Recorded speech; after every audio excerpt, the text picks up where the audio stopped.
चंद्रपूर जिल्ह्यातल्या बल्लारपूर नगरपालिकेत बल्लारपूरमध्ये कोण नगराध्यक्ष होणार आणि कुणाची सत्ता बल्लारपूरमध्ये येणार आपण पाहतोय। यावेळेस नगराध्यक्ष रेणुका दुधे या होतील असं दिसतंय। भाजपच्या रेणुका दुधे या बल्लारपूरच्या नगराध्यक्ष होऊ शकतात असं सध्याचं चित्र आहे। संभाव्य चित्र आपण बघतोय, संभाव्य नगराध्यक्ष म्हणून रेणुका दुधे। तर इथं सत्ता नेमकी कोणाची येईल प्राची? नक्कीच आपण पाहतोय भाजपचे 13 नगरसेवक येण्याची शक्यता आहे, त्यामुळे भाजपची सत्ता येण्याची शक्यता या ठिकाणी वर्तवली जाते। अतिशय महत्त्वाचे आकडे आपण पाहतोय। बल्लारपूरमध्ये भाजपचे 13 नगरसेवक निवडून येऊ शकतात, त्यामुळे बल्लारपूरमध्ये भाजपची सत्ता येताना पाहायला मिळणार आहे। अतिशय महत्त्वाचं, बल्लारपूरमध्ये भाजपचे 13 नगरसेवक निवडून येऊ शकतात असं सध्याचं चित्र आहे। हे अंदाज वर्तवलेले आहेत। अर्थातच संभाव्य आकडे आपण बघतोय। बल्लारपुरात भाजपला 13 जागी यश मिळेल असं दिसतंय।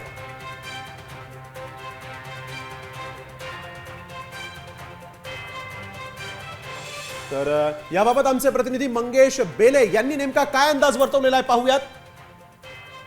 या बल्लारपूर शहरात 2 डिसेंबर रोजी मतदान पार पडले।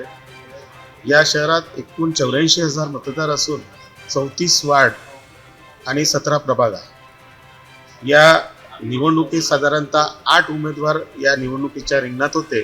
तर मात्र प्रमुख लढत जी आहे ते भाजपच्या रेणुका दुधे, शिवसेना उभाटा गटाच्या चेताली मुलचंद आणि भारतीय राष्ट्रीय काँग्रेस पक्षाच्या अलका वाडे या तिघांमध्ये तिहेरी लढत या ठिकाणी दिसून येत आहे।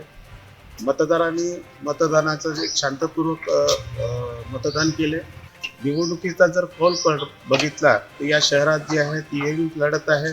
नेमका मतदारांनी कौल कुणाच्या बाजूने दिला हे जरी निश्चित नसलं तरी थेट जी लढत आहे ते भाजपच्या रेणुका दुधे आणि शिवसेना उभाटा गटाच्या चेताली मुलचंद यांच्यात दिसून येत आहे। मतदारांमध्ये जे आहे चेताली मुलचंदांनी या विजयी होतील असा अंदाज वर्तवला।